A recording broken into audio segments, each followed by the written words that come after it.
Olá! Boa tarde a todos! É com enorme prazer que nós estamos aqui novamente para tratarmos de assuntos importantes, atuados, né, resolvidos e terapeutizados, digamos assim, por uma equipe multidisciplinar. Hoje, domingo, dia das vovós, nós gostaríamos de começar também essa live dando os parabéns a todos os avós, a todas as vovós principalmente, que a gente percebe na nossa prática clínica o quanto estão presentes, quantos pacientes nós temos que são levados até a clínica pelas vovós, pelos vovôs, e que participam e interagem, se preocupam e recebem as orientações. Então, em nome de toda a equipe da URF, hoje eu queria dar os parabéns aos avós pelo seu dia, que Deus possa abençoar a todos e dar ainda muitos anos de vida com saúde para que possam estar próximos de seus netinhos tão queridos e amados. Muito bem, antes de nós começarmos a conversar sobre autismo, esse assunto tão intrigante há tanto tempo, por todos os cientistas, por todos os médicos, por todos os pediatras, os neurocientistas, tantos livros, tantos filmes e tantos casos que nós temos percebido que estão tão próximos de nós, não é? É muito comum a gente perceber pacientes na clínica mesmo e clientes nossos que comentam a respeito de situações que percebem e sempre com aquele ponto de interrogação. Será que é autista, não é? A gente vai conversar hoje um pouquinho sobre esse assunto, esclarecer algumas dúvidas, falar sobre a terapia, falar sobre os números, falar sobre o que nós por onde começar, né? Falar sobre os sentimentos dos pais e de quem convive com uma criança com possível diagnóstico de autismo. Então, fique conosco que vai ser muito interessante esse papo nessa tarde de domingo. Mas antes de nós começarmos propriamente dito, eu gostaria de lembrar a quem está nos acompanhando, a todos os que nos assistem, aos que param o seu domingo aí no finalzinho da tarde para ouvir um pouquinho da fonoaudiologia, da psicopedagogia, da psicologia, que assistam, né, aos nossos vídeos no nosso canal no YouTube. Nós temos um canal lá, é só se inscrever e aí você vai receber todas as atualizações. Nós temos a nossa página aqui no Facebook, onde você também pode ver todas as novidades do que está acontecendo, do que nós estamos fazendo. E também temos o nosso Instagram. Então acompanhe as nossas redes, se inscreva, vai ser muito produtivo e você só vai agregar conhecimento terapêutico para a sua vida. Muito bem, vamos começar porque a hora voa. O relógio é nosso inimigo aqui nesse nosso trabalho. Quando a gente percebe, ela já foi, já passou. Muito bem, autismo. Há algum tempo atrás, ainda denominado como síndrome de Asperger. Essa nomenclatura, segundo a nossa psicopedagoga, ainda é válida, mas dentro do que hoje se tem como estudos, não é? E inclusive considerando os graus, não é uma nomenclatura mais ideal, a mais ideal no momento, por conta das características que vêm sendo mapeadas ao longo dos anos, ao longo do que a ciência vem estudando a respeito do assunto, e existem os graus e existem algumas características que completam o que a gente chama de um espectro. A gente vai entender melhor o que é isso. Para nós começarmos a falar, eu vou chamar uma das fonoaudiólogas que fazem parte da nossa equipe, doutora Isabel Manarino. Ela é fonoaudióloga, é especialista em linguagem, é audiologista, pós-graduada em psicomotricidade, já foi conselheira do Conselho de Fonoaudiologia aqui do Rio de Janeiro por 2 mandatos, já coordenou a equipe multidisciplinar de uma das APAES, também aqui no Rio de Janeiro, e tem uma história linda como fonoaudióloga na Prefeitura de Paracambi por quase 2 décadas. Então, vamos combinar? Não é pouca coisa não, hein? Vem para cá, Isabel Manarino. Boa tarde. Olá, boa tarde. Tudo bom? Tudo bem, é um prazer muito grande estar aqui com vocês, né? Nesse dia, no entardecer de domingo, dia da vovó e do vovô, são pessoas da família, né? Na família faz parte da família de muitas pessoas que têm autistas em casa. Verdade. E aí a gente falar para esse povo hoje vai ser, sim, uma honra, né? Essencial, né? Eu queria te agradecer, Isabel, por você estar se disponibilizando também para poder contribuir com o seu conhecimento, com a sua experiência. Pode acreditar que a honra é toda nossa, minha em particular, viu? Muito obrigada mesmo. Então, para nós começarmos o nosso bate-papo, eu queria que você falasse um pouco, né, diante da tua experiência, principalmente assim, que sentimentos você percebe nos pais, nos responsáveis, quando eles chegam para avaliação com uma suspeita, né, ou dada por um médico, ou até mesmo diante hoje de toda a informação que fica disponível, principalmente pela internet, né? Às vezes a gente percebe que os pais nem foram ao médico, já se prontificaram a procurar a terapia fonoaudiológica como um primeiro passo. E que sentimentos você percebe assim? O que você destacaria como um comportamento, né, dos mais presentes e dos mais latentes nos pais de uma criança com possível diagnóstico de autismo? Fala aí um pouquinho pra gente. Isso mesmo. Geralmente os pais chegam encaminhados ou pelo próprio pediatra, né, que o pediatra verifica o que a criança não está falando, por alguma coisa que ele não sabe explicar, que a gente deve considerar que o pediatra ele tem uma função de tratar clinicamente, organicamente da criança, se ela tem alguma doença, se ela está naquele momento com alguma doença, ou ele tem que acompanhar o desenvolvimento físico dela, né? E muitas vezes passa despercebido os comportamentos que pelo tempo que fica dentro do consultório, eles não percebem. Então, a criança com 2 anos não tem fala, então já começa a tentar encaminhar no fonoaudiólogo. Muitas vezes não tem nenhuma ideia de que pode ser autismo, né? Pode ser TEA. E os pais, frequentemente, eles próprios percebem alguma coisa está diferente no meu filho. Ou ele falava e deixou de falar, ou ele atrasou a fala, enfim. E o sentimento, muitas vezes, é de culpa. Esse sentimento é um sentimento bem comum, de se achar culpado porque alguma coisa aconteceu, porque meu filho não fala. Muitas mulheres, por trabalhar fora, elas falam, é porque... As mães, não é? As mães, eu não fico muito com meu filho, e aí eu não pude estimular tanto, porque eu tive problemas, né, durante a minha gravidez. Então, procura achar uma causa nela própria, né? E assim, a primeira coisa que a gente faz é tirar isso, justificar isso. Peraí, calma. Você sabe por que acontece por que seu filho não está falando, o que está acontecendo? E aí a gente vai assim, falando os detalhes das coisas para que eles entendam que essa culpa não atrapalha. Essa culpa não existe primeiro, ela não pode existir, e ela só atrapalha. Ela vai realmente deixar a criança mais vulnerável do que nunca. Então, largar a culpa para lá. Né? Essa é uma das que realmente é recorrente na clínica, né? Como não é uma doença, não existe nada, nenhum exame laboratorial que comprove que a criança está com autismo. A gente a verificação é mesmo clínica, né? Pelo comportamento da criança. Então, a gente pode observar que logo ali, durante a anamnese, a gente já pode observar alguns comportamentos da criança que levam a gente a acreditar que pode ser uma suspeita de um quadro de autismo. Daí a gente parte para a intervenção. Antes mesmo do diagnóstico, a gente já começa a mostrar para os pais algumas coisas que eles podem fazer, para a família, né? Algumas coisas que elas podem fazer. E assim...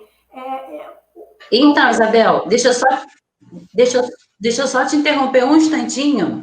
Enquanto você estava falando, eu me lembrei aqui, né, que no início, na introdução, antes de você entrar, eu acabei não comentando sobre o quanto é frequente hoje, né, a gente receber esses pais o quanto é frequente, assim, o quanto tem crescido o número de crianças com essa suspeita, não é? E eu acabei falando da nomenclatura, mas acabei não complementando com duas informações super importantes, que de estudos hoje, quantitativos, se tem muito claro o dos Estados Unidos, onde eles dizem e afirmam que a cada 54 crianças que nascem, uma provavelmente tem o diagnóstico fechado, né, do autismo. E a gente ouviu tanto falar durante muito tempo sobre a síndrome de Asperger, mas hoje a nomenclatura que se utiliza é outra. É a nomenclatura chamada TEA, né? T de tatu, E-A, que significa transtorno do espectro do autismo. Ou seja, o conjunto das características que você vai falar agora um pouquinho, não é? Inclusive citando, que aí eu gostaria de complementar minha pergunta para você, dizendo assim, cita que sinais que os pais podem estar atentos para que eles comecem a perceber esse desenvolvimento. A gente já teve aqui algumas lives sobre outros assuntos em que a gente falou sobre como que normalmente, né, se dá, que sinais. A gente até chamou atenção, né? Não fica fazendo checklist para os pais, mas existem algumas características mais marcantes dentro do desenvolvimento normal de uma criança e que fala do quanto que ela é receptiva para a comunicação e também expressiva. E o cerne, né, da questão no autismo é exatamente a questão da interação social. Só que não é só isso, existem muitos outros sinais, existem muitas outras características que, inclusive, é o que justifica o nome. Então, eu queria que você falasse também agora, aproveitando um pouquinho desses sinais. Que sinais os pais podem perceber numa criança e que seriam fortes indícios de que ela pode ter o diagnóstico de autismo? Fala um pouquinho para a gente. Deixa eu só falar, você falou do TEA, né? Deixa a gente entender um pouquinho por que se chama TEA. Sim. Porque isso é uma nomenclatura que veio lá dos Estados Unidos com um objetivo singular, que era colocar todo mundo embaixo do mesmo guarda-chuva, a síndrome de Asperger, o autismo infantil, o transtorno do desenvolvimento global, né? A alteração no desenvolvimento global, estava todo mundo separadinho. E aí eles pensaram nessa possibilidade de colocar todo mundo dentro do mesmo espectro, por uma questão única, que era para todos terem direitos ao tratamento, né? Às intervenções, aos cuidados especiais, enfim. Por que é espectro? O que é espectro? Espectro é uma sombra. Por exemplo, você falou aí, eu falei, bom, vamos falar um pouquinho disso, porque a sombra é que vai me dizer o quanto é longo ou quanto é curto o meu espectro, né? Então, a sombra, por exemplo, eu estou aqui, a luz bate aqui em mim, do meu lado, e vai me dar uma sombra. Dependendo da altura da sombra, por exemplo, no sol, o sol batendo, a minha sombra é pequenininha. Se bater por aqui, por esse lado, ela pode ser longa. Então, esses espectros, essa sombra, isso, são as características que os que têm autismo, né, vão ficar com elas. Então, se ela tem pouquinha sombra, pouquinho espectro, ela vai ser caracterizada como de nível 1. Né? Eu acho que outros profissionais vão falar sobre isso, não sei. Se ela tiver uma sombra muito grande, um espectro maior, com muitas características, ela vai ter ou nível 2 ou nível 3, enfim. Mas é só para esclarecer por que é o TEA. Sim. Né? Então, nos Estados Unidos, e isso é importante falar, que o objetivo foi esse, colocar todo mundo embaixo do mesmo guarda-chuva, do mesmo espectro, da mesma sombra, uns com menos sombras, outros com mais sombras, né? Mais espectros, porém, que aí podia se dividir em níveis, mas as características fundamentais desse espectro isso que você falou, a interação social que precisa ser levada em conta, que o autista não tem, é a comunicação com intenção social, que ela não tem as estereotipias. Esses são, para ficar embaixo desse guarda-chuva, tem que ter pelo menos essas 3 características. Agora, eu vou falar das outras características que os pais podem, ao longo da vida, perceber nos filhos, né? Então, uma das características mais importantes que a gente vê lá no início, quando o bebezinho, é o contato visual. Visual. Quando a mãe está dando mamar para o bebê, aquele olho no olho, aquela interação olho no olho, muitas vezes não se vê no autista, lá de bebezinho, né?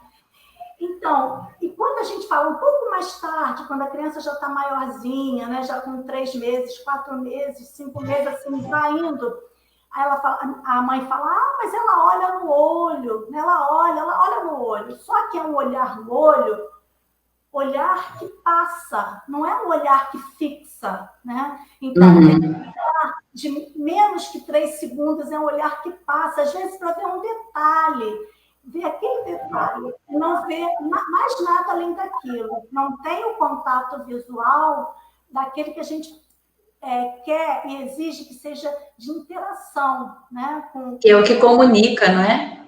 É o olhar que comunica, que mostra que eu estou ali inteiro, presente, né? Interagindo com você. Exatamente. Outro aspecto também muito importante que os pais podem perceber, que os pais reclamam às vezes assim, ele não gosta de ficar no meu colo, ele vai para qualquer pessoa. Então, o que a gente percebe é uma indiferença ao colo dos pais, né?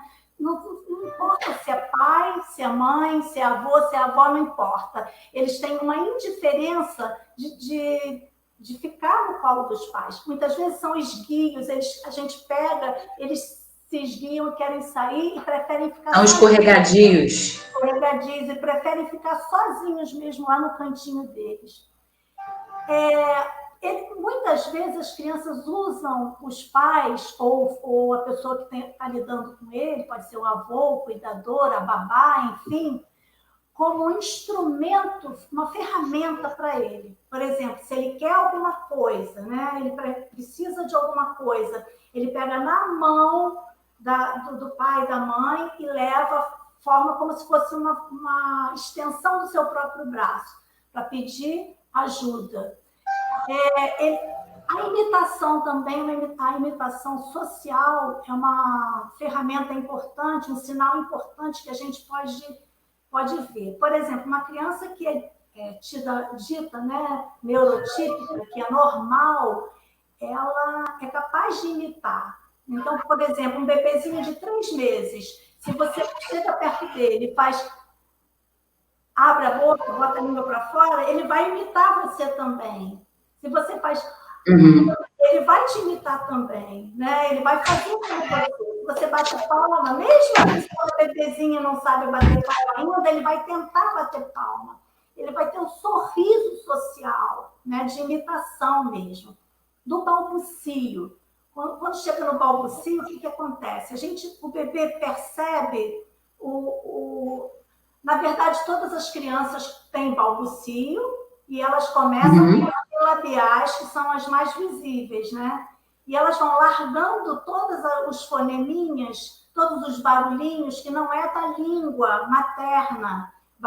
Por exemplo, que é o som lá mais de outros países que não é o nosso, que é da linguinha do inglês. As crianças vão abandonando e vai ficando só aquele que ele vê a mãe fazendo, ou quem está vendo. Então, isso também é imitação.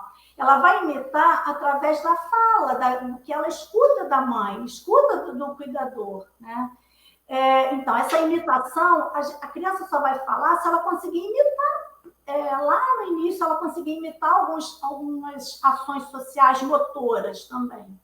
Bater palma, levantar o braço, dar tchau, chama bebê, oi, ela faz isso também com a mãozinha. Então, tudo isso é imitação, né? Então, ela também, o que os pais podem perceber também? É uma pouca ou nenhuma resposta a estímulos na sua volta.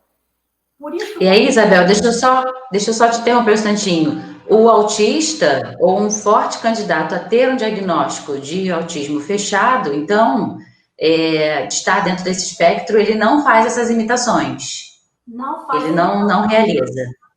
Entendi. Realiza. Então, é importante ver isso, né? Essa questão da imitação social, que ela acontece com crianças normais. A gente não gosta muito de comparar a criança, né? Mas precisa comparar de acordo com aquilo que se vê que é normal. Então, uma das ferramentas que os pais Com esses marcos, né? Esses marcos, exatamente. Uma das ferramentas importantes está dentro da caderneta de saúde da criança. Está lá todo o comportamento, a fala, a evolução de todas essas desse desenvolvimento está lá. Então pode até fazer essas comparações. Meu filho não faz isso, meu filho na idade tal, enfim. Então muitas vezes nessa Muito bom.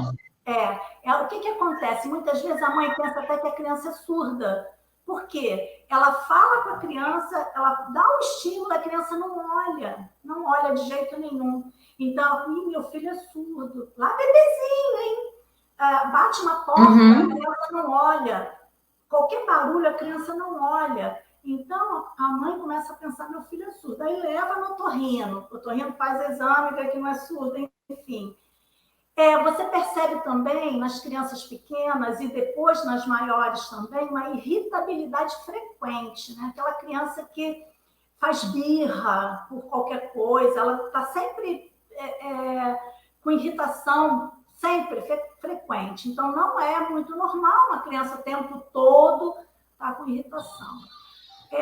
Também pode aparecer um atraso no aprendizado, né, da fala, e dos gestos sociais mesmo, como eu falei, né? Daqueles gestos que são normais para a idade das crianças, principalmente o sorriso.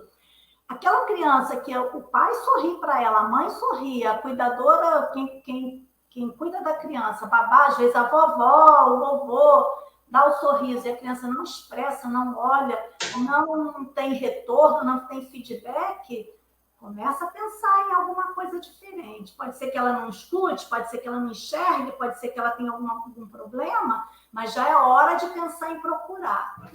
Então, o atraso... É aquela máxima, né? É aquela máxima, né, Isabel? Assim, a qualquer sinal, o mais rápido possível, já procurar pelo menos uma avaliação, para que a gente possa, né, se for o caso, começar já a intervir o quanto antes. É a estimulação precoce, né? Exatamente, que é fundamental para o tratamento, né? Para a intervenção. A gente fala tratamento, mas algumas pessoas falam assim, você falou que autismo não é doença? Eu falei, pois é, mas então, na verdade, não é um tratamento, é uma intervenção que a gente faz no comportamento, naquilo que ele pode aprender e naquilo que ele é capaz de surgir como novidade, né? Então, a gente também, estamos falando da fala, a fala é importantíssima. Normalmente, uma criança com 1 ano já tem que estar falando pelo menos uma palavrinha. E tem aqueles marcos, que eu não vou entrar em detalhe agora, para não tomar muito tempo, porque a live passa rápido, né? Mas depois a gente pode até pensar em outra coisa a respeito. Mas, sim. Então, a criança precisa falar uma palavrinha, pelo menos mamãe e papai, com intenção, né? Porque ela pode falar repetindo, como é uma ecolalia, ela pode falar porque ela escuta muito na televisão, né? E ela repete. Isso não é uma fala intencional. A criança que está aprendendo a falar, ela usa de ecolalia, mas é uma ecolalia temporária, né? E é uma ecolalia de imitação, né? Não é uma ecolalia que não tem função, não tem objetivo. A ecolalia, vamos esclarecer, só que é o fato da criança repetir o que você está falando, né? Às vezes até numa pergunta que os pais às vezes fazem, né? Por exemplo, a típica, quantos aninhos você tem? Ou quantos aninhos você vai fazer? E aí a criança vai e repete, quantos aninhos você tem? Quantos aninhos você vai fazer? É o que a gente chama de ecolalia, não é? Qual o seu nome? Ela fala, qual o seu nome? Então, ela fala, mas a função da fala não está presente, né? A função na interação social. E ela pode ter também uma regressão. Eu já encontrei várias mães que chegam para mim trazendo filho e diz assim, não, ele falava, me mostra vídeos assim interessantíssimos da criança interagindo nos primeiros anos, no primeiro ano de vida. E quando chega e fala mamãe, fala papai, fala dá, titia, vovó, chega em determinado momento, lá perto de 2 anos de idade, ela para de falar.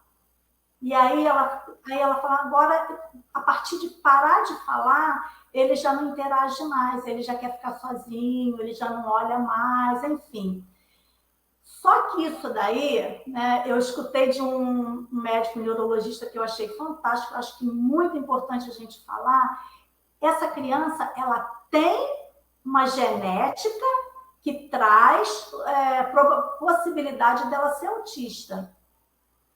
O cérebro da criança, ele aumenta muito, muito, muito, muito mesmo, no primeiro ano de vida, até o segundo ano, terceiro, enfim.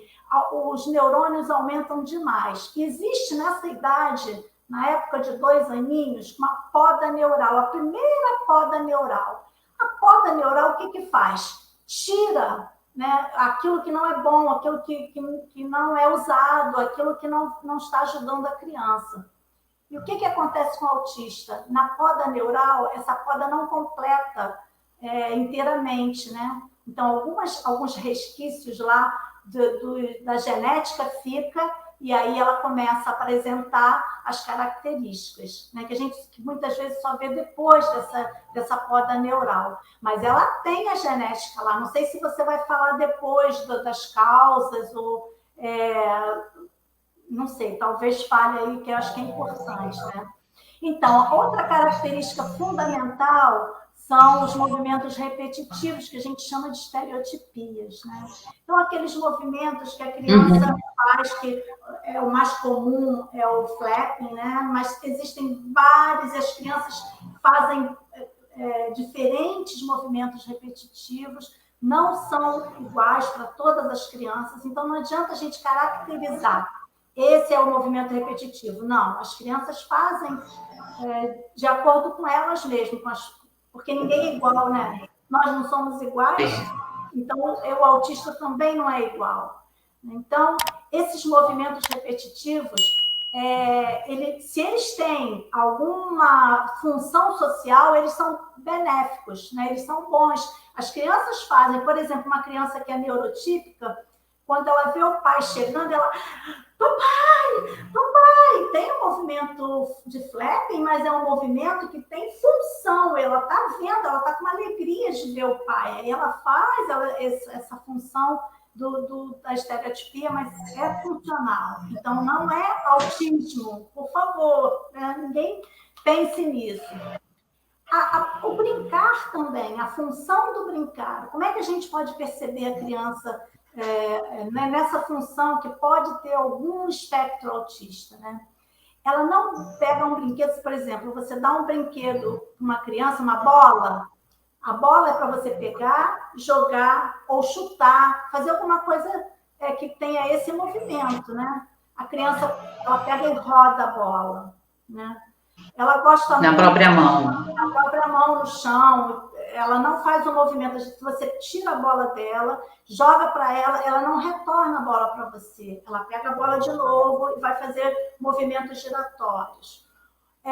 Nisso, o carrinho. Você dá um carrinho para a criança, para o menino, por exemplo, brincar, o que ele faz? Ele pega o carrinho, vira ao contrário e começa a girar a rodinha. Isso é muito comum acontecer. Ele gira a rodinha e aí, ou então ele coloca todos os carrinhos na mesma posição, ele faz filas do carrinho.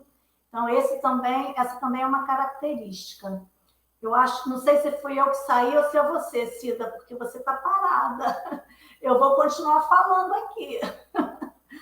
Então, brincar na função. Uma menina, por exemplo, vou dar falei do menino do carrinho.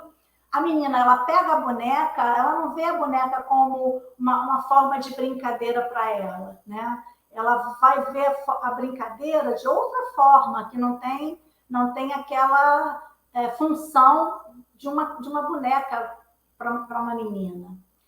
Também ela pode ter pouca ou nenhuma intenção voluntária de brincar com outras crianças, né? Se você leva a criança no parquinho, não interage com outras crianças, né? Às vezes até com os priminhos mesmo, com os irmãos.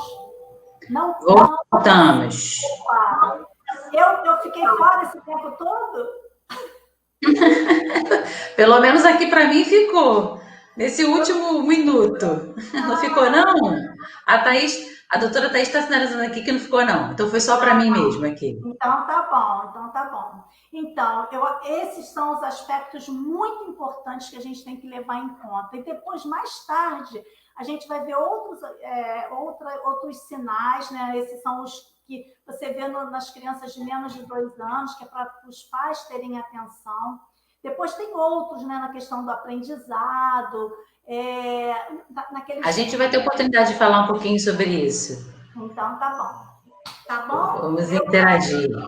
Fazer porque tem outras coisas também, outros sinais que são importantes, mas eu acho que eu já falei muito. Não, imagina, não falou muito não, falou coisas muito importantes. Eu vou só compartilhar, né, que a doutora Thaís compartilhou conosco aqui, dividiu, e aí como a doutora Isabel foi mais fundo em algumas observações, mas normalmente, assim, usar as pessoas como ferramentas, né, aquele exemplo que você deu de ir pegar o pai, pegar a mãe para pegar alguma coisa, puxar, né, resistir às mudanças de rotina. As mudanças de rotina. Mas isso é um pouco mais tarde, né? Que os pais já percebem lá na frente. Isso. Não se misturar com outras crianças, tem apego que não é apropriado a determinados objetos, não mantém o contato visual, que foi o que nós dissemos, né? Agir como se fosse surdo, que inclusive é um diagnóstico diferencial, né? Normalmente é muito comum a gente perceber a criança chegar até mesmo com a suspeita, né? E aí fica o ponto de interrogação lá no encaminhamento do médico. É deficiente auditivo ou, né, é um quadro de TEA? Resiste ao aprendizado, não demonstra medo de perigos, risos e movimentos não apropriados à situação comunicativa, resistir ao contato físico, que foi a situação do colo que você comentou, uma acentuada hiperatividade física, girar os objetos de uma maneira peculiar, como você mesmo falou, da bola e do carrinho, às vezes é agressivo e destrutivo, e um comportamento, na maioria das vezes, indiferente e arredio, principalmente a pessoas, né, de importância, como, por exemplo, os pais. Então, Cida, tem uma outra coisa também importante ver, que é uma hipo ou hiperreatividade com coisas sensoriais, né? Ou auditiva. Estímulos auditivos. Estímulos auditivos, muito alto, que a criança, às vezes, coloca a mão assim no ouvido. Alimentação também, a questão alimentar, né? E a gente tem visto com muita frequência, né? Nós temos visto na clínica com muita frequência essa característica alimentar, né? Da seletividade. Seletividade alimentar. Então, eu acho que são coisas importantes também que os pais podem perceber. Esse movimento auditivo, né? Para sons que nem sempre são altos, mas são irritativos. Luzes apagando e acendendo, movimento de luzes muito forte também incomoda. Às vezes existe forte incomoda, e cheiro incomoda, e a questão da seletividade alimentar. Tá bom? Acho que muito bem pontuado, muito bom. Nós ainda não temos aqui no Brasil um número, não é? Como eu disse no início, nos Estados Unidos, em que para cada 54 crianças, uma é autista. Nós ainda não temos esse número, mas temos um grande ganho, recente, inclusive, de ter sido incluído agora no censo do IBGE a quantidade, né? Vamos começar a fazer a pesquisa, ainda não foi feita inicialmente por conta de todo esse processo que nós estamos vivendo de pandemia, mas vai ser uma característica que vai ser incluída agora no censo, e já não era hora mesmo de isso acontecer, tendo em vista aí a quantidade, né, a demanda que a gente tem percebido na clínica. Muito bem, deixa eu dar boa tarde aqui para muita gente que já entrou, que está nos assistindo. Catiele, Simone Barcelos, Núbia Geane, Rosana Manarino. Quem será Rosana Manarino com esse sobrenome, hein? Quem será? Estou fazendo altos elogios aqui à mamãe. Senhor Washington, paciente da clínica, está contando aqui a história dele com a filha. Estava conversando essa semana com a doutora Aparecida, ele é meu paciente de voz, viu, gente? O qual apresentou sintomas de autismo. Ela própria criou um mundinho com uma boneca que ela tinha, que o nome era Lilica. Nós ficamos muito preocupados, porém, isso, graças a Deus, vem melhorando quando ela entrou no 5º ano do ensino fundamental. A gente vai falar um pouquinho mais à frente sobre isso que acontece, Sr. Austin, com essas crianças que, principalmente devido à intervenção, né, terapêutica, a criança ela sai, a gente até usa essa expressão, né, Isabel? Saiu do espectro, né? A gente vai conversar um pouquinho melhor sobre isso. Deixa eu ver quem mais está aqui. Tem mais gente. Podem fazer comentários, pessoal. E quem quiser tirar alguma dúvida, pode aproveitar esse momento que nós estaremos aqui dispostas a responder dentro do nosso conhecimento, dentro da nossa experiência. Deixa eu chamar, então, para esse nosso bate-papo, a doutora Thaís Davico, que é a psicopedagoga da UF, faz parte da equipe. Ela é pedagoga, é também psicopedagoga, é especialista em neuropsicopedagogia e educação especial inclusiva, capacitada no método ABA em estratégias naturalistas e pós-graduanda em intervenções precoces no autismo. Vem para cá, doutora Thaís Davico. Boa tarde. Olá, boa tarde. Tudo bem, pessoal? Tudo bom. Um prazer enorme te ter aqui de novo. Prazer ficar ouvindo. Poxa. Prazer ficar ouvindo a doutora Isabel falando, né, dessa vasta experiência com autismo. E ela fala com brilho nos olhos, é impressionante. A gente só fica ouvindo aqui e se projetando, né, nos ambientes onde ela trabalha, é muito gostoso. Eu vou contar um segredo para todo mundo. Sempre que a gente tem a oportunidade de se reunir, a doutora Thaís diz para a doutora Isabel que ela um dia vai conseguir pegar ela e guardar num potinho para ela, para levar para ela para sempre. Ela diz isso o tempo todo. Mas é o que dá vontade mesmo, né, Thaís? Com tanto conhecimento, tanta experiência. E o que é mais interessante, a doutora Isabel ela tem essa calma, né? É elegante e ao mesmo tempo assim, é uma calma para falar, né? Parece assim, chegam os casos, e ela já me confidenciou, que ela falou, eu gosto de desafio, aqueles casos assim mais difíceis, os casos que são, sabe, desafiadores, é desses que eu gosto, mas ela vai resolvendo assim, nessa calma, nessa delicadeza e com essa tranquilidade. Muito bom, muito bom.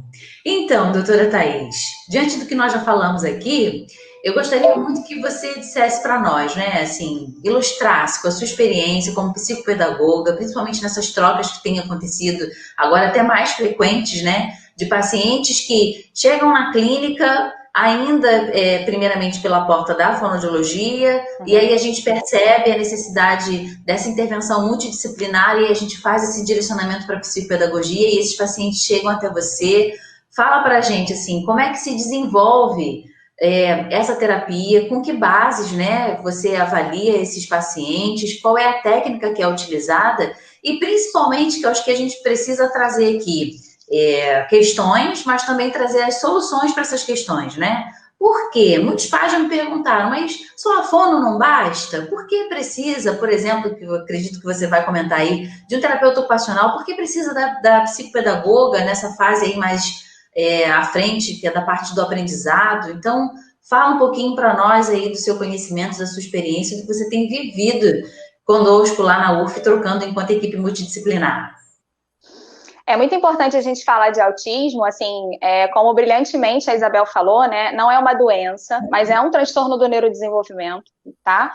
Então, a criança, ela já nasce com essa predisposição, podendo desenvolver logo, né, que nasce, demonstrando alguns sintomas de falta de interação social junto com a mãe, que a gente fala da dificuldade de atenção compartilhada, que é essa triangulação. Então, olha para a mãe, olha para o peito, né, enquanto está amamentando. Então, tem como objeto de triangulação o peito. Então, tem esse olhar aí nessa triangulação. Então, essa questão do autismo, eu costumo dizer que o autismo é muito uma caixinha de surpresa, porque quem tem o autismo nunca é só autismo. Então, tem as comorbidades, né? Às vezes pode ter um déficit de atenção, pode ter uma deficiência intelectual associada. O que é uma deficiência intelectual associada, né? É quando a criança tem prejuízo no cognitivo. Então, esse prejuízo no cognitivo, ele reflete logo na escolaridade. E na escolaridade, a gente vai precisar fazer uma adaptação curricular. Mas para fazer essa adaptação curricular, tem que fazer toda uma triagem de habilidades que essa criança já tem. Então, é super importante uma avaliação multidisciplinar. Por que a gente fala tanto de uma avaliação multidisciplinar? Porque como a doutora Isabel falou, né, a respeito do espectro, são diversas características que não estão localizadas apenas no cunho da aprendizagem, no cunho da linguagem.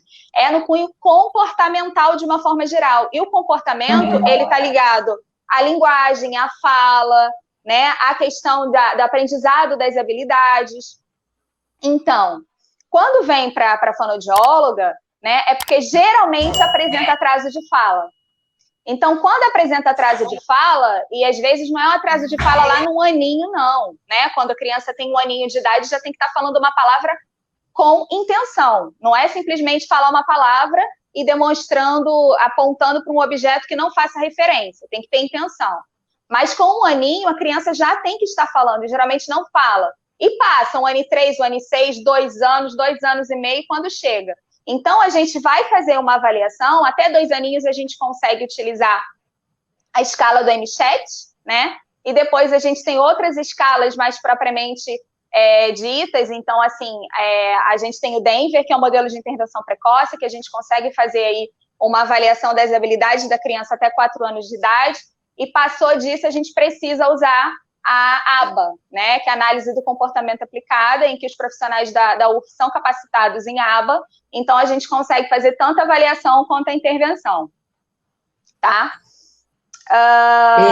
Deixa eu só te interromper um instantinho, Thaís, porque a gente acaba às vezes utilizando os termos técnicos, né, que pra gente é tão óbvio, mas explica o MCHAT, que é esse questionário, não é? Explica, porque muitas vezes os pais já até chegam quando eles já vêm encaminhados do médico, porque os médicos que são, né, especialistas e que atuam diretamente com essa parte de desenvolvimento infantil e as suas alterações, utilizam dessa ferramenta até para já começar a tentar fechar um diagnóstico. E aí, explica para a gente o que é o MCHAT.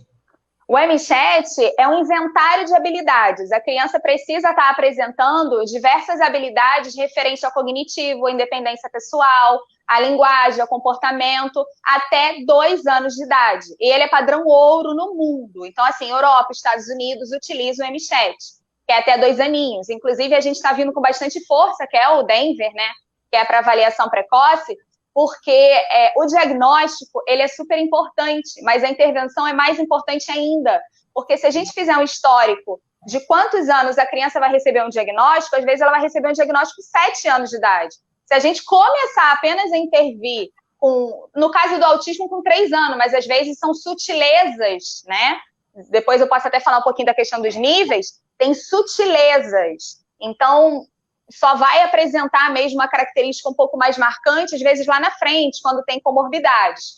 Então, por isso que a gente precisa, de fato, fazer a intervenção o mais rápido possível. Então, é assim, fez uma comparação com uma criancinha da mesma faixa etária, até mesmo na escolaridade.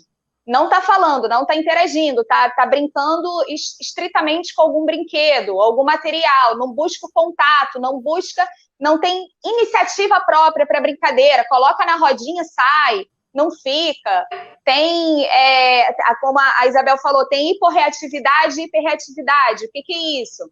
As crianças com autismo, elas têm dificuldade na integração sensorial. O que é isso? Nós aprendemos através dos estímulos. Então, a gente aprende que a gente tem 5 sentidos, né? Visão, olfato, tato, paladar e audição. Só que a gente tem mais 3 super importantes, né? Que tem a ver com a questão da nossa gravidade e do nosso movimento, que é o vestibular, e a gente tem a ver com a nossa intenção, nosso corpo no espaço, que é o proprioceptivo.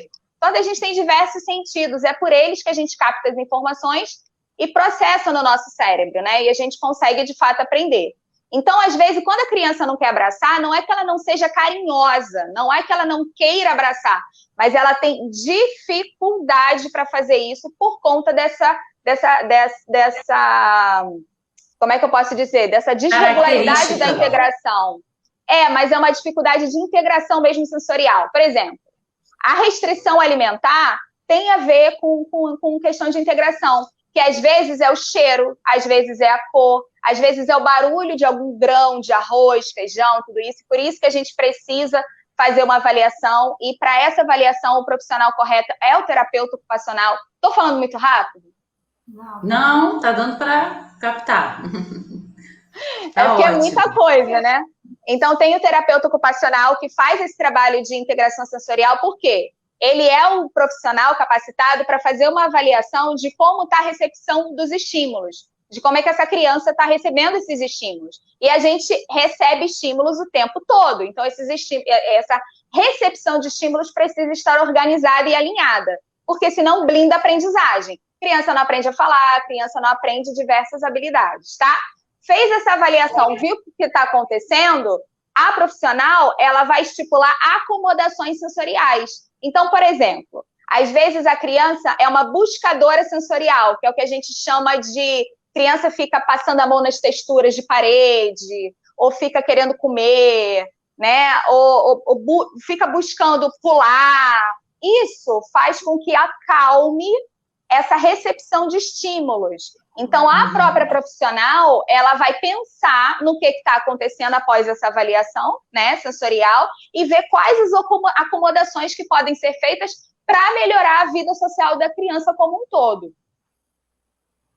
Entendi. Tá? Muito bom. Tá. E junto a isso, claro, né, eu falei da fono, falei da psico, falei da TO, e junto a isso precisa de um médico, ou um psiquiatra infantil ou um neuropediatra. Então, vamos organizar aqui o pensamento, porque realmente foram muitas informações. Se a criança advém, né, chega até, não só na UF, mas em qualquer clínica terapêutica, que tenha a fonoaudióloga, o terapeuta ocupacional, a psicopedagoga, a psicóloga, que a gente vai chamar já para essa conversa também, para, né, ilustrar ainda mais todo esse processo multidisciplinar, ela pode vir ou encaminhada do médico, que se for um médico especialista na área, né, ele estiver habituado, essa foi a expertise dele, em avaliar e dar diagnósticos de crianças, né, que têm alterações no processo de desenvolvimento, principalmente nessa parte infantil, uma das ferramentas, como você disse, que ele vai utilizar para fechar esse diagnóstico é o MChat, que é esse, como você disse, um inventário das habilidades. Não é? Isso, mas, isso. Em termos práticos, é um questionário, me corrija se eu estiver errada, é um questionário que ele vai ceder aos pais e ele vai pedir que sejam feitas muitas cópias desse questionário para que ele, inclusive, seja preenchido por todas as pessoas que no cotidiano da criança interagem com ela, não é isso? Sim, mas a gente não pode pegar esse instrumento como ferramenta de diagnóstico. Ele é um dos. A observação, ela é clínica, multidisciplinar. Então, o que você está querendo dizer com isso, doutora Thaís, é que o diagnóstico em si, alguém que vai lá e bate martelo e diz assim, esta criança está enquadrada no TEA, no transtorno do espectro do autismo. Para que isso aconteça, é preciso muitos olhares de todos esses profissionais, né, que aí dentro da possibilidade de cada um, todos vão contribuir. O fonoaudiólogo, o psicólogo, o psicopedagogo, a neuropsicóloga também, não é isso? Ou me corrija, se estiver errado. A neuropsicóloga, a gente, assim, cada um tem a sua grande importância, né? Mas o neuropsicólogo a gente recomenda bastante quando tem suspeita de deficiência intelectual. Ou seja, quando a criança de fato precisa de uma adaptação curricular, porque ela não consegue acompanhar os seus pares, né? As crianças da mesma idade. Então, a gente vai precisar utilizar o PEI, que é um plano de educacional individualizado, que é, de fato, uma adaptação curricular. Então, a gente pede um exame neuropsicológico, que vão fazer testes psicométricos para definir o quociente de inteligência, para saber se está abaixo de 70, acima de 70, enfim. Então, a gente pode afirmar que uma avaliação neuropsicológica, ela tem este objetivo, que é de qualificar e quantificar também a questão exclusiva cognitiva. Intelectual é diferente. Intelectual e cognitiva, É porque ainda é uma prática muito grande, né? Eu já vi pais que já chegaram, inclusive, assim, se isentando da questão do diagnóstico porque não tinham condições de, por exemplo, fazer uma avaliação neuropsicológica que foi indicada pelo médico, como se aquele fosse, assim, o marco. Não, tem que fazer isso aqui que é para diagnosticar se é autista ou não. Não. E, na verdade, não é isso. Isso é uma das ferramentas e é para dentro de toda aquela sombra que a Isabel comentou no início, né? Dentro dessa sombra, existem as características pertinentes ao aprendizado, né? Ao aprendizado mesmo, a todas as habilidades do que a criança aprende na escola, na escolaridade, e aí quem vai dar conta disso, né, de quantificar e dizer como está, é, por exemplo, uma avaliação neuropsicológica. Então, o diagnóstico em si, como um todo, ele precisa ser construído por todos esses profissionais, não é? Inclusive pela escola também. Sim, sim. E eu queria que você falasse um pouquinho sobre o trabalho da terapeuta ocupacional, assim, o que ela contribui, né? O que a terapia ocupacional faz com as crianças que têm aí ou a suspeita, ou que estão em estimulação, ou que estão num trabalho multidisciplinar, como é que ela complementa, assim, qual é o objetivo do trabalho da terapeuta ocupacional? Fala pra gente um pouquinho. Então, a gente fala sobre a questão da adaptabilidade. Então, vai melhorar a adaptabilidade dessa criança. Eu digo criança porque a gente tem mania de botar tudo num pacote só e falar criança, mas é a pessoa, né? Pessoa com autismo.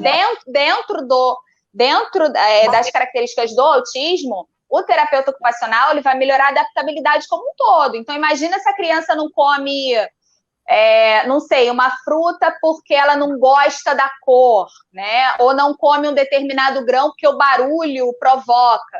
Então, a gente vai fazer, quer dizer, a terapeuta ocupacional, junto com os outros profissionais também, vai fazer um trabalho de aproximação sucessiva. Então, às vezes, eu vejo algumas coisas que me causam ojeriza e pânico, e toda vez que eu puder falar para, por favor, não façam isso, é quando a gente quer fazer as coisas sem trabalhar com transição. Então, a criança tem uma agonia com tinta. Às vezes, pode ser uma criança neurotípica, que é aquela criança que tem o desenvolvimento padrão, né? Ou atípica, que é mais especial ainda. Tem uma alta sensibilidade com tinta.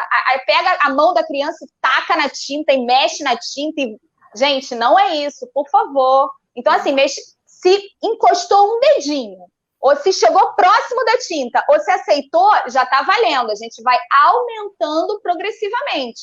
Mantém algum paninho, exatamente. Então, o terapeuta ocupacional hoje ele ocupa esse lugar de, nessas situações, né? Nessas hiper ou hipo, como disse a Isabel, sensibilidades, né? Fazer todo esse trabalho de transição, de aproximação, na verdade, mas com o objetivo de adaptar, de trazer essa criança realmente para o mais próximo possível da interação social com tudo e com todos. Né? Não é isso? Muito bem. Uma atividade de vida diária, né? Daquilo que realmente é feito. Na vida cotidiana.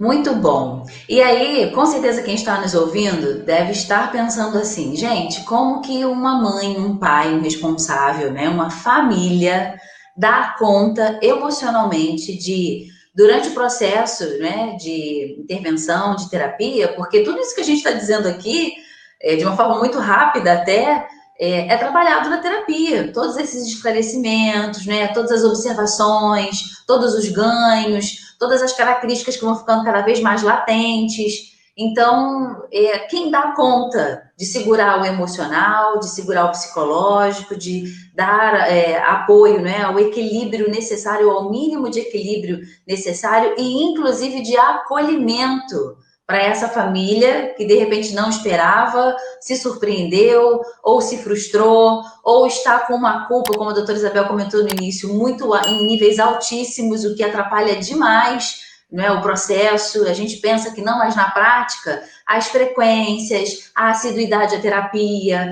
não é, a própria recepção das informações e do que é necessário ser feito em casa, as estratégias utilizadas, os treinamentos, enfim, a terapia como um todo, né, a facilitação, que esse é o nosso papel, né, a gente é terapeuta, mas na verdade a gente é um facilitador para que, do caminho de pedras, como eu costumo dizer, não é? Então, quem dá conta disso? Nós, graças a Deus, temos a doutora Carla Guedes, a psicóloga que compõe a nossa equipe e que vai falar um pouquinho para nós sobre como é, dentro das suas expertises, né, dentro da sua área de atuação, esse acolhimento, o recebimento dessas famílias e por que viés que é feito esse trabalho, né, terapêutico, psicológico com cada um deles. A doutora Carla Guedes, ela é psicóloga, terapeuta de família, é sexóloga e também terapeuta corporal. Vem para cá, doutora Carla Guedes, concluir a nossa colcha de retalhos. Boa tarde. Boa tarde, gente. Muito bom ouvir tudo isso. Muita informação, né? Muita informação. E coisas importantes que contribuem. E ainda tem muito mais profissionais, né? Que eu vou citar e que compõem esse acolhimento na terapia psicológica, na psicoterapia, seja para a criança, seja para a família toda. No meu caso, a minha abordagem hoje é com orientação familiar, abrir esse espaço de acolhimento, de escuta, um espaço de diálogo para as famílias, né? Para as famílias se ouvirem, se perceberem, porque cada família é única, né? E aí nós temos a contribuição do terapeuta, do musicoterapeuta, né? Do educador físico, né? Quem tem essa possibilidade de acessar mais profissionais nessa colcha, né, de retalhos, né, que acolher até mesmo as orientações que são dadas pelo médico, que o médico encaminha para a terapia, mas a família tem aquele receio de se expor, como que ela vai falar da vida dela? Através da criança, tem mais facilidade, mas direto e fazer uma psicoterapia, uma terapia de família, uma terapia individual, né? É mais difícil. Precisa de toda evolução, a cada passo, a cada evolução na fono, na psicopedagoga, né? Na escola, na aprendizagem, ou a cada dificuldade, é que a família aceita chegar na sessão, e na sessão de família comigo eu procuro fazer com que se sintam o mais acolhidos possível, para que eles possam falar das suas dores, do seu sofrimento, da sua angústia, das suas dúvidas, desmistificar muitas coisas, desconstruir muitos medos, reconhecer, né, o valor, um empoderamento, né, uma autovalorização.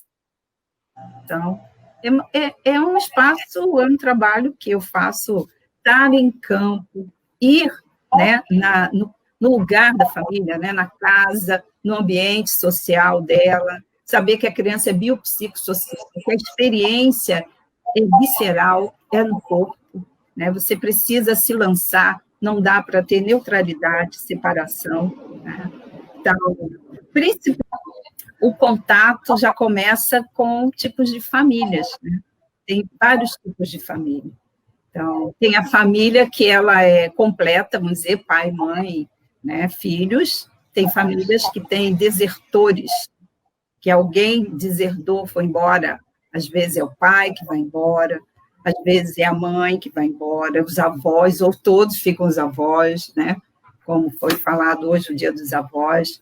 Mas às vezes é um membro, assim, um irmão mais velho que cuida, mas às vezes são todos e várias gerações, e que eles podem se olhar, se respeitar. Muito bom.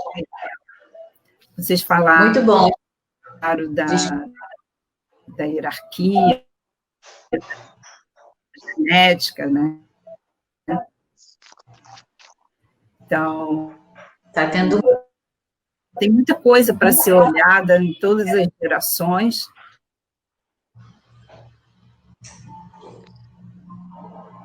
Está tendo um corte. Vocês estão conseguindo ouvir a doutora Carla? Não, né? Teve um corte. Doutora Carla.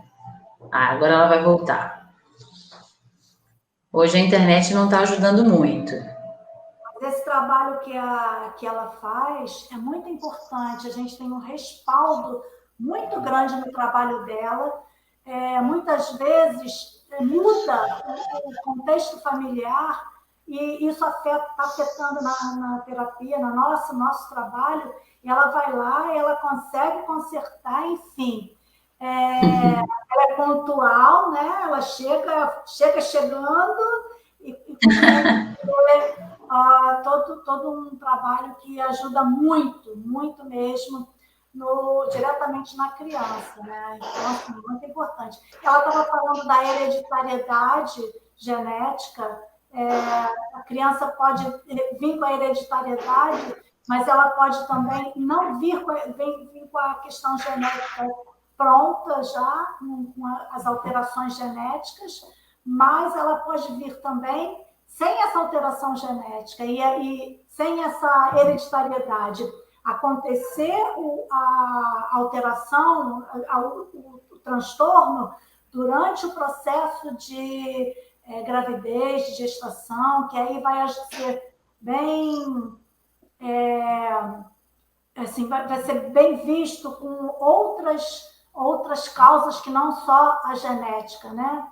A genética influencia, mas algumas causas ambientais que vai poder trazer à tona a genética. Então, que ela lembrou bem, né? Lembrou da questão hereditária, e o trabalho que ela faz é fantástico, é muito importante para a gente da equipe. Conseguiu? Consegui. Teve uma pequena quedinha aí de internet. A internet hoje não está nossa amiga, mas ela vai ficar. A doutora Isabel estava complementando aqui, falando do impacto que a gente percebe na fonoaudiologia, na psicopedagogia, do trabalho que é feito por você, que é desenvolvido, né, por você, com os nossos clientes lá na clínica. O quanto que a gente percebe, assim, que às vezes numa pequena intervenção, após às vezes um encontro, 2 no máximo, já há uma reestruturação e a gente observa que isso impacta diretamente na criança, né? Já vem essa resposta, a gente já consegue observar exatamente essa mudança de comportamento. E eu queria complementar a fala da doutora Isabel, falando que é muito comum, a gente percebe mesmo, assim, todo esse receio, não é? Em ser indicado para a parte psicológica, em passar por uma avaliação, né, em que vai estar lá a doutora Carla recebendo a família, ouvindo, ou pelo menos uma das partes, quando a família é estruturada, como ela comentou.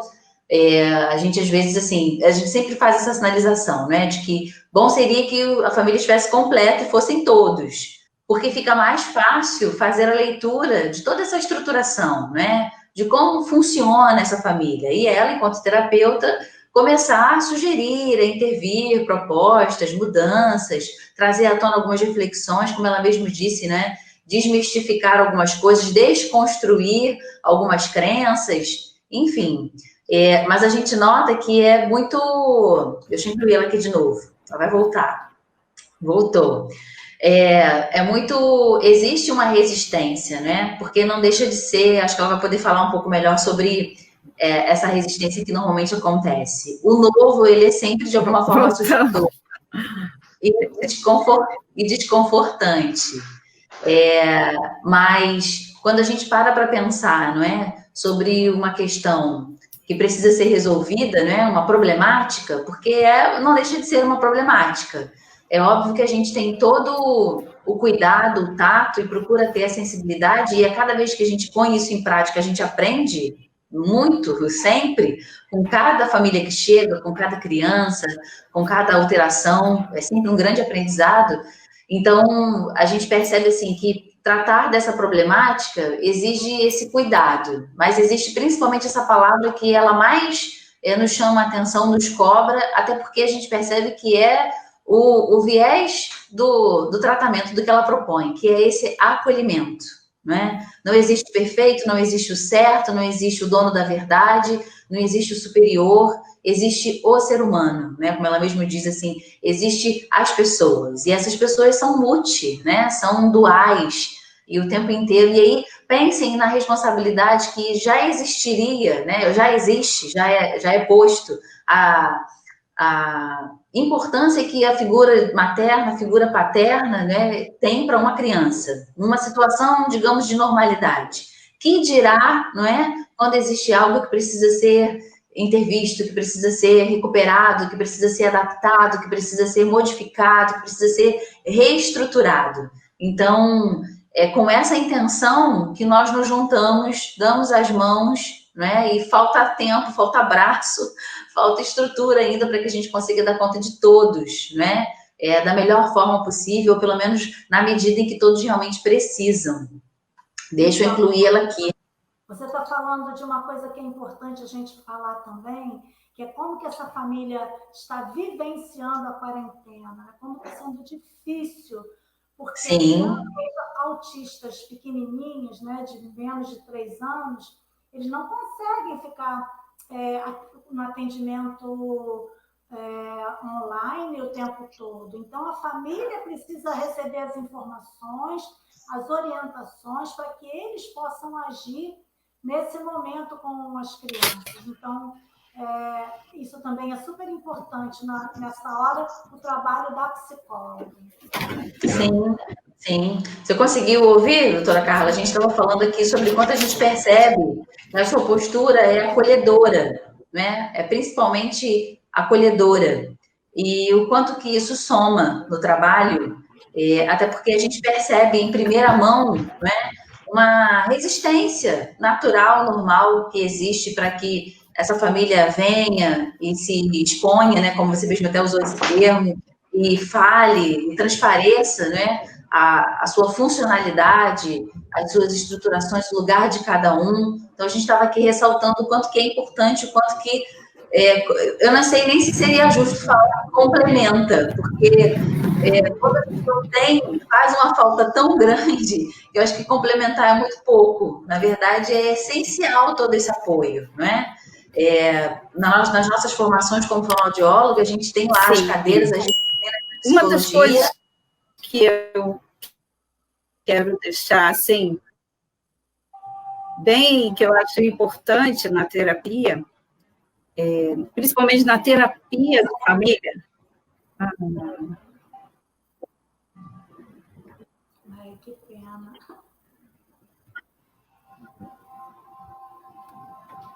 Oi, Carla. Você começou a falar, mas cortou. Tá ouvindo?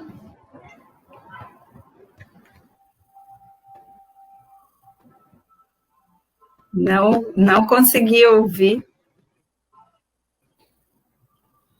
Fala o que você estava falando, complementa a sua fala. Congelou. Congelou. Não sei se... Pode falar que a gente está te ouvindo. Vocês vão estar me ouvindo. Estamos sim, estamos ouvindo. Queria deixar registrada a importância, né, da família com a criança, principalmente. Está me ouvindo? Sim. Sim.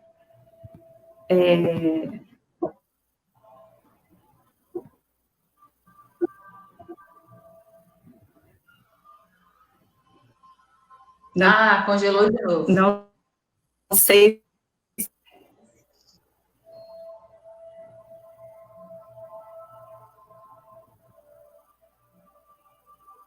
Saiu, que pena. Eu vou pedir para ela escrever aqui nos comentários essa complementação dela, porque está dando para perceber que eu acho que é por lá, né, que deve estar oscilando a rede. Nesse horário costuma ficar um pouco congestionada, né? E aí o acesso fica mais difícil. Mas as pontuações principais... Fala, Thaís. Eu acho que vale uma falha, até para eu não apanhar depois em equipe, que o cuidado com o cuidador, né? A Carla cuida muito da gente também, enquanto profissional, enquanto equipe, e cuida muito das famílias, né? Não só das famílias que as crianças são autistas, enfim, que têm transtornos de uma forma geral, tanto da linguagem quanto da aprendizagem, psicológico, psiquiátrico. Então, é de super importância a forma como ela une, né? Como ela faz a união de tudo isso para que o sistema esteja em ordem. Então, a senhora Carla é responsável por isso, por ordenar o sistema. Conseguiu ouvir, Carla?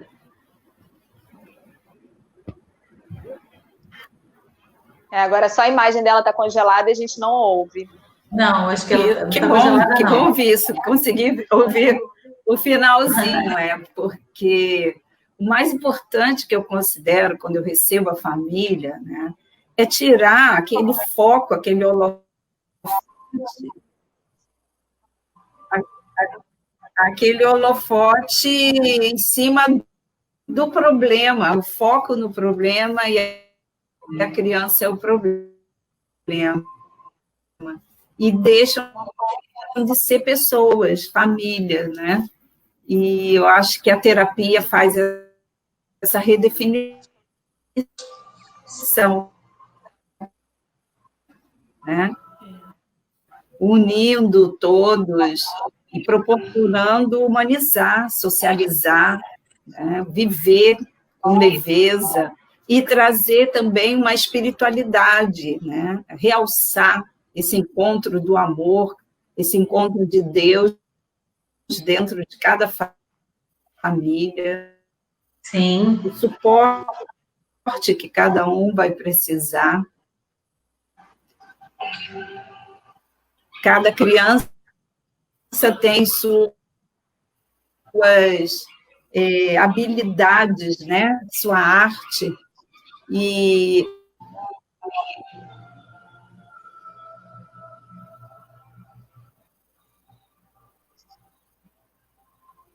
cortou. Vocês estão ouvindo ela? Não. Não, interrompeu, né? Vamos ver se ela consegue voltar. Enquanto isso, gente, a hora foi embora. Olha, estamos aí a 1h10 falando aqui, ainda tem assunto para a gente falar, hein? Mas nós vamos ter outras oportunidades de falarmos, de voltarmos a esse assunto. Eu queria agradecer demais a quem ficou aí conosco até o final. Depois essa live vai ficar gravada para quem quiser assistir. Compartilhem com quem você acredita que precisa ouvir esses esclarecimentos, não é? Com alguém que tem alguma dúvida. E nós estamos à disposição. Nós estamos nos preparando para retomar os atendimentos presenciais, mas ainda não temos uma previsão, por conta de dependermos de alguns equipamentos, né, necessários para a segurança, não só nossa, enquanto profissionais, mas também dos pacientes, principalmente. Mas eu queria agradecer demais a quem esteve presente conosco, a todos os que interagiram, a senhora Ivanilda. A senhora Ivanilda, ela é mãe de gêmeas que já passaram lá pela clínica, e aí fez aqui um elogio ao trabalho da clínica, muito interessante. Obrigada, senhora Ivanilda.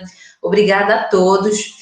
Nós, no mês de abril, foi logo assim que a gente começou a ficar isolados, né? Veio o dia 2 de abril, que é comemorado o Dia Mundial do Autismo, e nós tínhamos preparado para esse ano uma superação, né? Lá, um evento até, que seria presencial, mas não pudemos realizar, e tivemos que adaptar essa comemoração.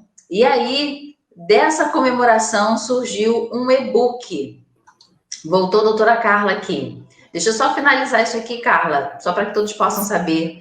E boa parte dessa contribuição do e-book foi feita pela doutora Isabel Mandarini e doutora Thaís Davico, que foi a verdadeira organizadora.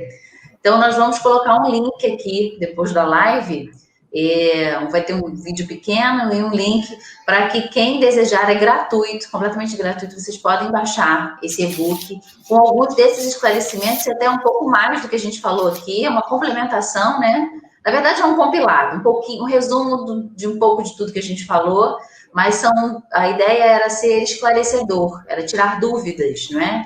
Era falar de atualidades em relação ao autismo, e acredito que seja um grande presente para o dia de hoje, então vai estar disponível aqui na nossa página no Facebook, totalmente gratuito para quem desejar, tá bom?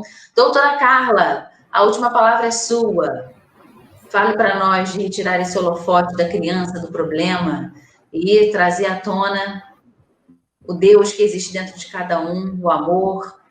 Foi onde a sua fala parou. Doutora Carla, nos ouve? Eu acho que está chegando lá para ela com um delay, né? Está picotando, eu não sei se vamos conseguir. Vamos deixar a mensagem, né? Que as crianças precisam. Vocês estão ouvindo? Estamos. Eu quero deixar só um agradecimento pela oportunidade, né? Falar que tem muita coisa para a gente estudar em termos do comportamento, né? Somos gratos quando as famílias aceitam, né, e confiam e percebem a evolução da criança. Às vezes tiram dúvidas tão simples. Que pena. Ela saiu de novo. Ela vai voltar. A Ceissa Santos está agradecendo aqui, dizendo que foram muito boas as explicações. Muito bom.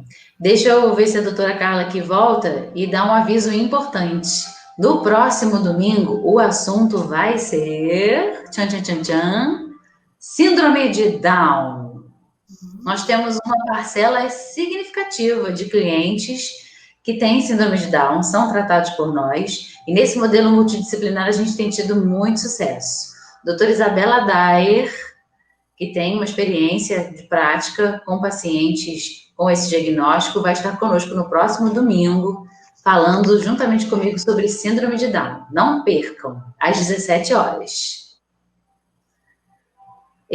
A doutora Carla não conseguiu voltar. Gente, nós vamos nos despedir. Já estamos aí com 1h15 de live, mas foi muito rico, acreditem. Muito obrigada mais uma vez pela companhia. Doutora Isabel Manarino, muito obrigada por todo o compartilhamento do seu conhecimento, da sua experiência, da sua tranquilidade, da sua gentileza, né? E a sua generosidade, que eu acho que é o mais importante em compartilhar, não só com quem, né, trabalha com você, mas também com quem passa aí pela sua história como profissional, enquanto cliente. Doutora Thaís Davico, sempre muitos conhecimentos. Muito obrigada também pela parceria, pela história juntas aí que estamos construindo. Doutora Carla Guedes, que deve estar assistindo lá, deve, não é?